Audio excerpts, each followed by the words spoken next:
Hey everybody, good afternoon. Nikki Burnett here. Taste Life Nutrition is my company. I'm a functional nutritionist and I practice strategic evidence-based nutritional consulting.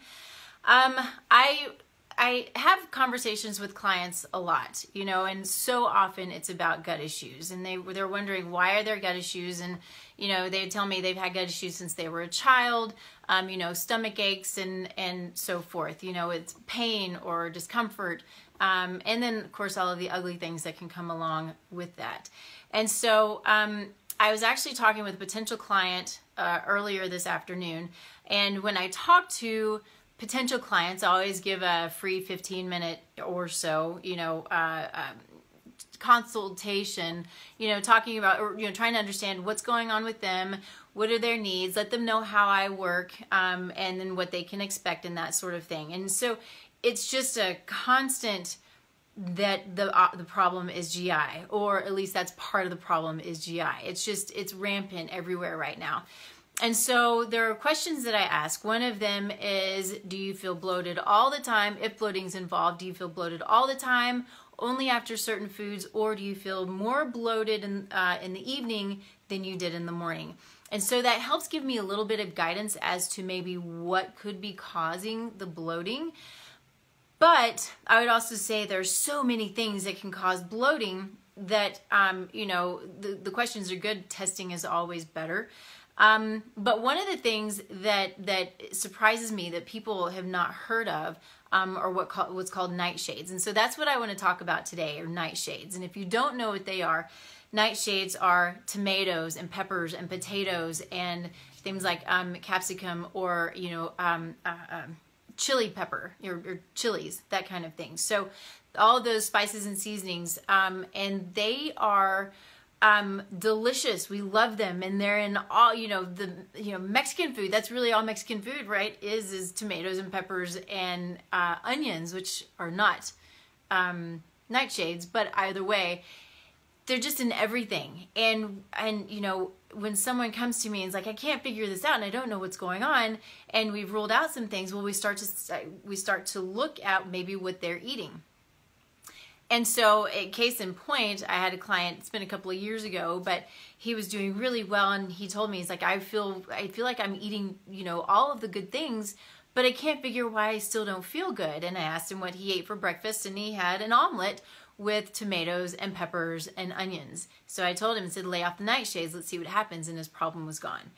So why is that? Why are nightshades a problem? So nightshades are interesting because they have in them, it's the way God made them, but it's a natural pesticide, and it protects the plant from being eaten so they can reproduce just like it's supposed to be. But some of us aren't able to handle that.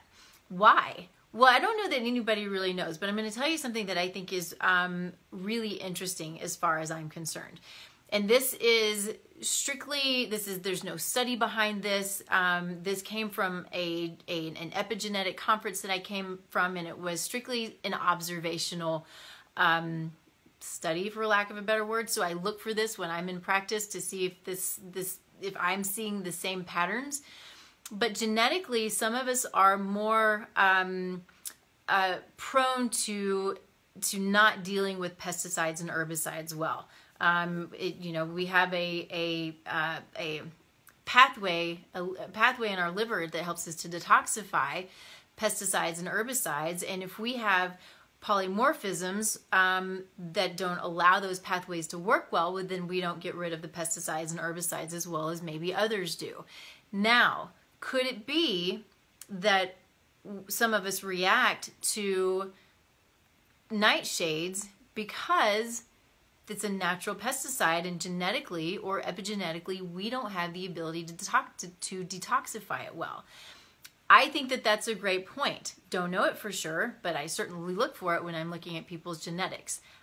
Really interesting. So I decided when I wanted to start talking about nightshades that I wanted to look up an article. And one of the things that was interesting about this article is that it seems that there's a chance that there's a lot of misdiagnosed arthritis, because those that don't handle nightshades well they get pain. So it could be gut pain, like we discussed. It also can be joint pain. The body can tell us something's wrong in all different ways. It doesn't have to be the same way for every person, and it's not the same way for every person. And so it can also, it can increase irritable bowel syndrome. It can increase joint pain, which may be seen as arthritis.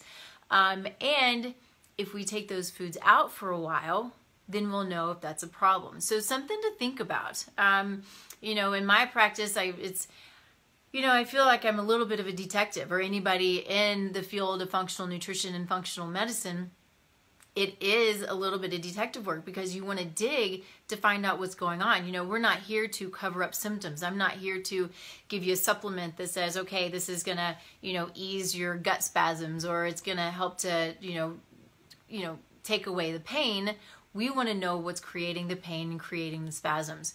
And so that's what I love to do, and it's it's really mostly fun. Sometimes it's pretty difficult, but we want to look at these things. We want to look at all the aspects. We want to look at all of the food intake, and sometimes it requires doing an elimination type of diet, and in order to start to understand what it is that our bodies are reacting to.